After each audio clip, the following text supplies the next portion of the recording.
काला जादू। अपने बेटे ऋषु के माथे से टपक कर हुए पसीने को देखकर सविता की हालत खराब हो गई। ऐसा आज पहली बार नहीं हुआ जब ऋषु नींद से घबरा कर जागा है। हाय मेरा बच्चा, न जाने किसकी नजर लग गई है तुझे। जब से मेरे बच्चे ने 10वीं के एग्जाम में स्कूल टॉप किया है तब से रोज बुरे बुरे सपने आने लगे हैं। हाँ माँ, मैंने आज फिर से एक काले साए को देखा। वो यहीं मेरी आंखों के सामने खड़ा था। माँ मुझे बचा लो माँ। वो मुझसे कह रहा था कि मुझसे बदला लेगा। माँ कहीं ये प्रशांत। चुप कर, कैसी बात कर रहा है? दोबारा उसका नाम मत लेना। तुझे पता है ना, उस प्रशांत ने आत्महत्या कर ली। तो बार बार उसका नाम मत लिया कर। मम्मी, क्या सच में प्रशांत ने आत्महत्या की थी? चुप कर, बहुत सवाल पूछता है आजकल।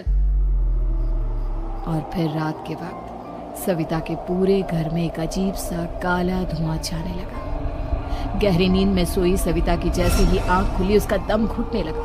वो दौड़कर ऋषु के रूम की तरफ गई जहां उसके दरवाजे पर घूमती एक काली परछाई देख वो बुरी तरह से घबरा गई। कौन है वहाँ? कौन है? सामने आओ।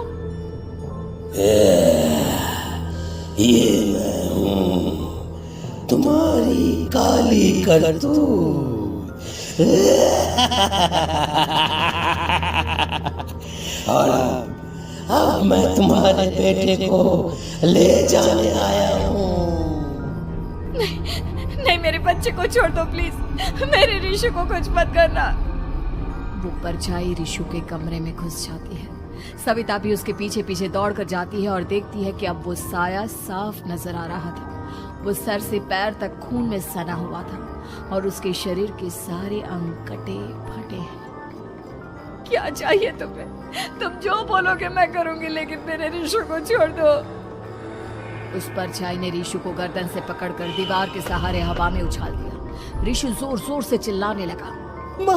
माँ बचाओ मुझे, बचा लो माँ। ये मुझे मार डालेगा। माँ मुझे बचा लो माँ। नहीं ऐसा मत करो। मुझे मार दो लेकिन मेरे बच्चे को छोड़ दो। मैं तुम्हारे आगे हाथ जोड़ती हूँ।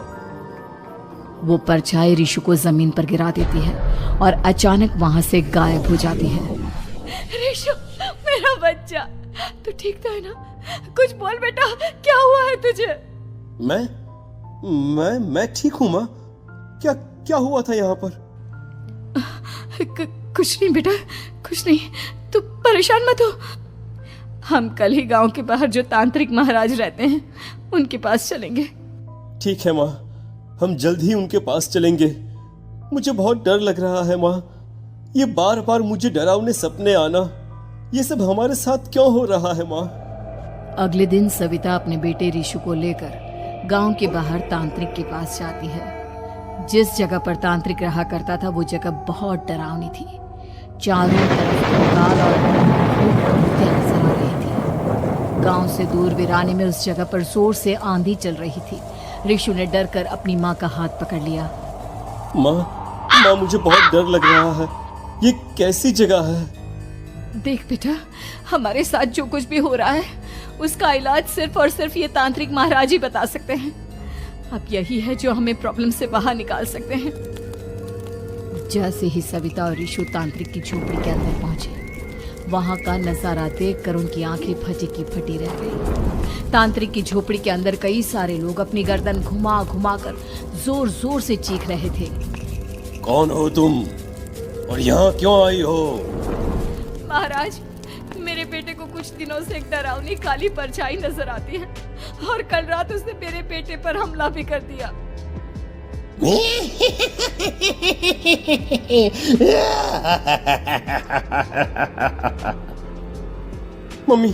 मम्मी हमें यहाँ से चलना चाहिए। ये जगह मुझे ठीक नहीं लगती। नहीं बेटा, ऐसा नहीं कहते। रुक जाओ, 2 मिनट के लिए रुक जाओ। क्या कहा? काली परछाई? तुम्हारे बेटे पर किसी काली परछाई ने हमला किया? हाँ महाराज, वो कह रही थी कि वो मेरे बेटे को कुछ कर देगी। कोई उपाय बताइए महाराज, मेरे बेटे के साथ कुछ गलत नहीं होना चाहिए। तुमने किसी दूसरे के साथ गलत किया है, तो तुम्हारे साथ भी गलत होकर ही रहेगा। तुमने किसी की जान ली है, किसी को मार डाला है तुमने। नहीं महाराज, मैंने ऐसा कुछ नहीं किया। मैंने किसी की जान नहीं ली। मुझे कोई उपाय बताइए। लगता है तुम इतनी आसानी से नहीं मानोगी। मैं तुम्हें अभी उस काली परछाई से मिलवा देता हूँ और वही सारा सच तुम्हारे सामने लेकर आएगा। सविता और ऋषु ने डर के मारे अपनी आंखें बंद कर ली। तभी अचानक तांत्रिक की झोपड़ी में अजीबोगरीब आवाजें गूंजने लगी। सविता और ऋषु बुरी तरह से कांप रहे थे। आंखें खोलो और अपने सामने देखो। क्या यही है वो जिससे तुम कल रात को मिली थी? बताओ मुझे। हाँ, इसने कल रात मेरे बेटे के ऊपर हमला किया था। ये उसी लड़के की भटकती हुई आत्मा है जिसे कुछ दिन पहले तुमने मार डाला था। मम्मी ये महाराज क्या कह रहे हैं? क्या सच में आपने किसी की जान ली है, किसी को मार डाला है? अगर हाँ तो बताइए ना मम्मी, किसको मारा है आपने? किसको? तुम्हारी माँ इतनी आसानी से सच नहीं बताएगी बेटा। इसने एक बच्चे की जान ली है। कहीं उसका नाम प्रशांत तो नहीं महाराज? वो मेरा दोस्त है, मेरा पड़ोसी है। सही पहचाना। देखा सविता, तुम्हारा खुद का बेटा भी जानता है कि तुमने किसी के प्राणों की बलि चढ़ा दी और इसीलिए अब उसकी बुरी आत्मा तुम्हारे घर में भटकती है। मुझे माफ कर दीजिए महाराज, मुझसे बहुत बड़ी गलती हो गई। प्रशांत हमारे पड़ोसी का बेटा था।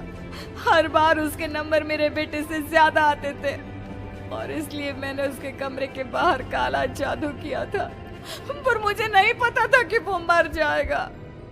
तुम्हारे उसी काले जादू वाली गुड़िया के अंदर एक बुरी आत्मा थी जिसने उस बच्चे के दिमाग पर बुरा असर कर दिया और उसी की वजह से उस लड़के ने अपनी बालकनी से कूदकर आत्महत्या कर ली।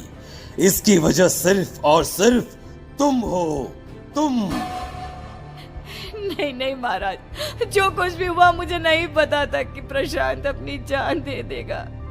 प्रशांत की आत्मा इस वक्त तुम्हारे सामने खड़ी है, हमसे बात करना चाहती है। बोलो क्या कहना चाहते हो? मैं जीना चाहता था, बड़ा होकर कुछ बनना चाहता था। आपके बेटे से मुझे कोई परेशानी नहीं थी। अरे वो तो मेरा अच्छा दोस्त था। मुझे माफ कर दो बेटा, मुझसे बहुत बड़ी गलती हो गई, मुझे माफ कर दो। माफ करने से मुझे वापस जिंदगी नहीं मिल जाएगी। मेरे माँ बाप आज भी मेरे लिए रोते हैं। आपने मेरे साथ बहुत गलत किया है, बहुत गलत। और तभी अचानक प्रशांत की आत्मा वहां से गायब हो जाती है। सविता जोर जोर से रोने लगती है। सुन लिया तुमने? ये तुम्हारे अपने ही किए हुए पाप हैं जो इस तरह से तुम्हारे सामने आ रहे हैं। माँ, ये आपने अच्छा नहीं किया। सिर्फ 10th बोर्ड के एग्जाम में मैं टॉप कर पाऊं, इसलिए आपने मेरे दोस्त के ऊपर काला जादू कर दिया। नहीं मम्मी, नहीं, अब हम कभी खुश नहीं रह पाएंगे, कभी नहीं। मेरे दोस्त की आत्मा को कभी शांति नहीं मिलेगी मम्मी, कभी नहीं। लेकिन मैंने जो कुछ भी किया सिर्फ तुम्हारे लिए किया। वो लड़का हमेशा फर्स्ट पोजीशन पर आ जाता था और इस वजह से हमेशा तुम्हारे मार्क्स कम पड़ते थे। मैंने तो सिर्फ उस पर एक छोटा सा काला जादू किया था बेटा। मुझे क्या पता था कि उसका ये नतीजा निकलेगा। जिस गुड़िया को तुमने उस लड़के के कमरे के दरवाजे पर लगाया था, दरअसल उसके अंदर एक बुरी आत्मा का प्रवेश हो गया था, जैसा कि अक्सर काला जादू करते समय हो जाता है। मुझे अपनी गलती का एहसास हो गया है। मैं प्रायश्चित करना चाहती हूँ। आप बताइए मैं क्या करूँ? प्रशांत के घर जाकर उस काली गुड़िया को वहां से निकालकर यहाँ लेकर आओ। मैं उसे आग में जलाकर राख कर दूंगा और उसके बाद प्रशांत की आत्मा को हमेशा के लिए मुक्ति मिल जाएगी। अगली रात सविता चुपचाप अपने पड़ोसी प्रशांत के घर जाती है। प्रशांत के माँ बाप प्रशांत की मौत के बाद उस घर को छोड़कर हमेशा के लिए वहां से चले गए थे। जैसे ही सविता उस घर के अंदर कदम रखती है, उसका सामना अजीबोगरीब हैवानियत से भरी आवाजों से होने लगता है। ऐसा लग रहा था जैसे कोई बुरी तरह से चीख रहा हो। सविता जैसे ही प्रशांत के कमरे के बाहर पहुंचती है, वहां पर लटकी हुई गुड़िया के शरीर से खून टपकने लगता है। ये क्या हो रहा है? इस गुड़िया के शरीर से खून क्यों टपक रहा है? सविता हिम्मत करते हुए उस गुड़िया को वहां से उतारने की कोशिश करती है, लेकिन तभी अचानक से बहुत भयानक दिखने वाली औरत उसकी आंखों के सामने आकर खड़ी हो जाती है।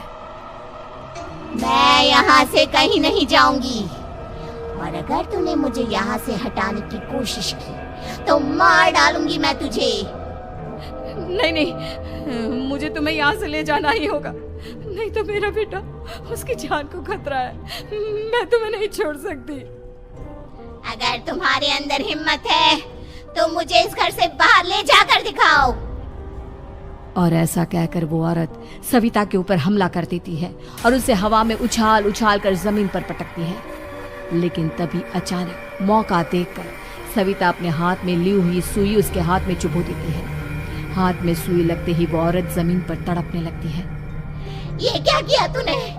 ये क्या कर दिया? तुझे ऐसा नहीं करना चाहिए था। तांत्रिक ने मुझे कहा था कि तुझसे जीतने का सिर्फ यही एक तरीका है जिससे मैं अपने पापों का प्रायश्चित कर सकती हूँ और अपने बेटे की जान बचा सकती हूँ।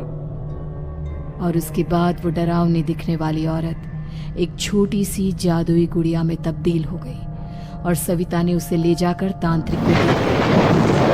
तांत्रिक जादुई गुड़िया को आग के हवाले कर दिया।